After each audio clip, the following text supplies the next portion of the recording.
Hi, guys. Welcome to the Baseline. Thanks for joining me again. I hope you guys are having a great day. Today, we're going to be talking about gold fever, the dollar denial, and the silent rebellion of central banks.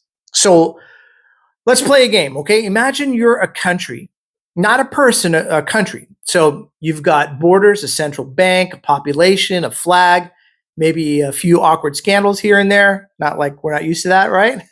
Now, imagine that for the last 50 years, you've done a good job and you kept your savings. Your economic safety net, it's intact and it's in one thing, and that's the US dollar. Now, one day you wake up and realize that dollar, it's not actually yours. Well, not really, because if you sneeze the wrong way, it can be frozen, sanctioned, devalued without warning. So that's not a partnership, that's a hostage situation with better branding, right? And that right there is the emotional, geopolitical, and financial heart of what we're about to unravel today.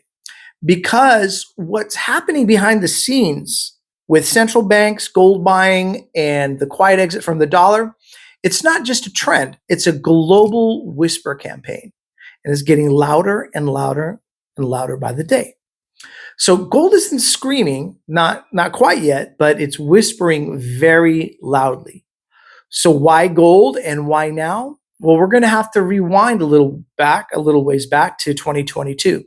So remember when the G7 hit Russia with economic sanctions and froze hundreds of billions in assets? It was a bold move, strategic. Some would say maybe even necessary, but also terrifying to anyone that might have been paying attention, right? Because what the West said was, if you cross us, we'll freeze your savings. And what the rest of the world heard was, if you're not one of us, your money isn't safe.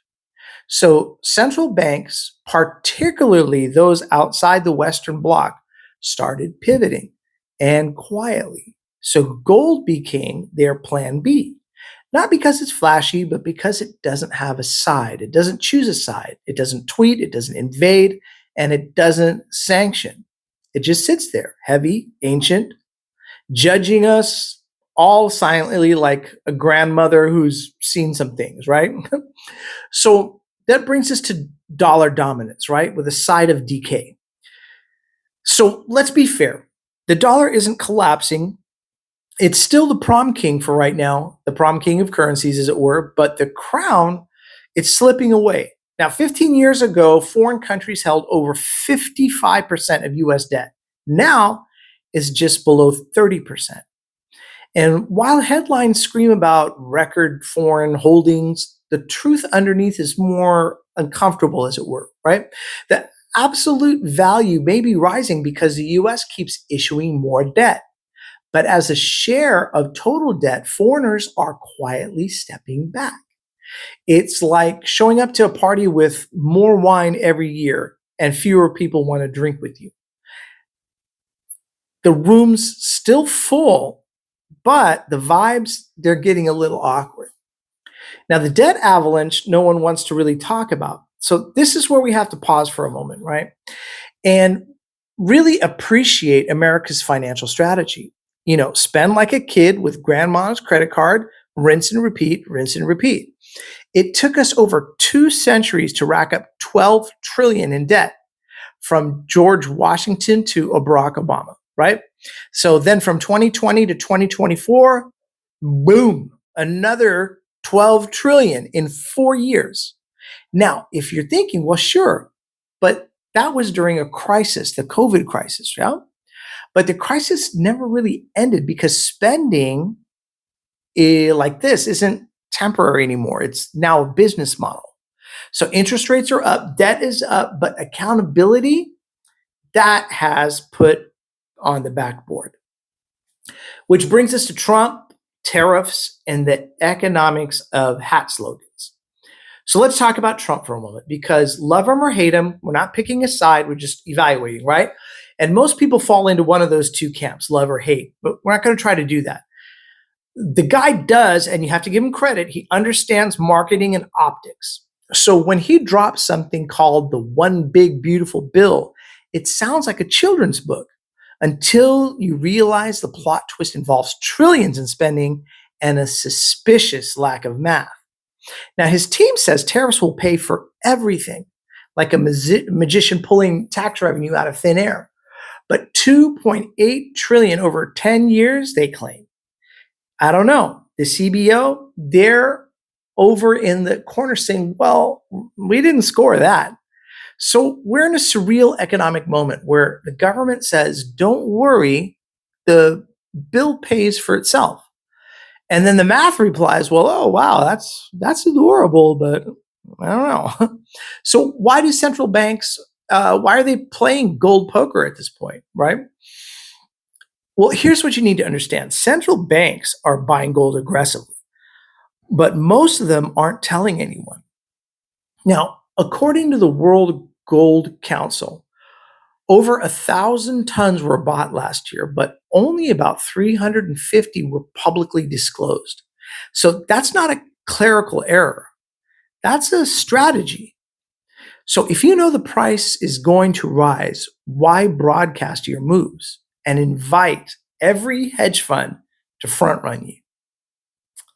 So if you're trying not to upset Washington, and you definitely don't want to send a press release saying anything like, hey, we're bailing on treasuries for gold, warmest regards, I don't know. So is this chess? It seems like chess. It doesn't seem like checkers. And the quietness, that's the giveaway.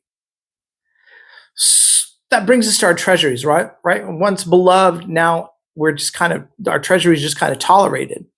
So let's talk about US bonds, the once golden child of global finance. Sure, they still pay interest.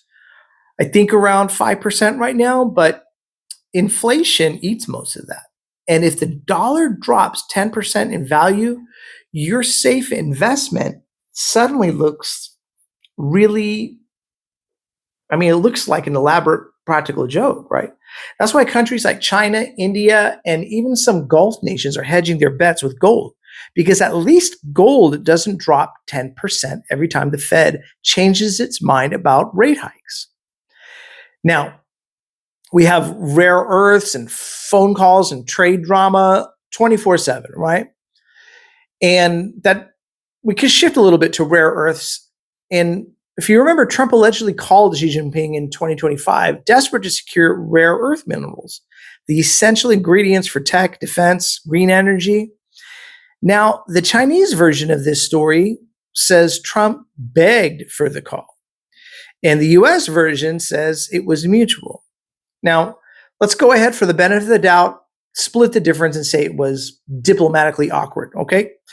But here's the thing. If America can't secure the minerals, then bringing manufacturing home becomes a pipe dream wrapped in a slogan now, doesn't it? And printing money, it can't help because you can't 3D print cobalt. Now, what's actually driving gold? It's not just price, it's somewhat psychological. Gold isn't just an asset, it's a signal, a vibe, a vote of no confidence, if for lack of a better way of putting it, right? Now, when central banks buy gold, they're not just preparing for inflation, they're hedging against chaos, geopolitical, financial, and structural. The world isn't ending, but the trust-based dollar-centric era, that's shifting slowly, but undeniably. Now, here's the real question. When's the collapse? And it's, are you paying attention? Nobody knows when the music actually stops. But if you watch the smartest players are doing, if you watch what the smartest players are doing, not what they're saying, you start to see the pattern, right? So gold is coming back, not as currency, but as collateral and as backup faith, for lack of a better way of putting it, right? The dollar isn't dead, but it's being audited silently by the world. And that's the loop you need to understand. Trust is everything in money. And when trust wobbles, people don't argue, they move, and they do it silently, quietly. So what now? Well, look, I'm not telling you to buy gold. I'm not telling you to panic. This is what I'm trying. I'm telling you this, right? Just pay attention to the silence. because when central banks whisper, they're really screaming in code. And the United States can't still course, I mean, the United States can still course correct, but if it doesn't, the future might not be paper. It might not even be digital. It might just be metal, heavy, ancient, quiet, and absolutely undeniable gold. So, hey guys, thank you so much for joining me on the baseline. I would love to know your guys' thoughts on all this. Do you agree? Did I miss anything? Fact check me or disagree with me completely or agree. I would love to know what you guys think in the comment section below. And once again, I really appreciate you guys watching, and we'll catch you on the next episode of The Baseline. All right. Cheers, everybody.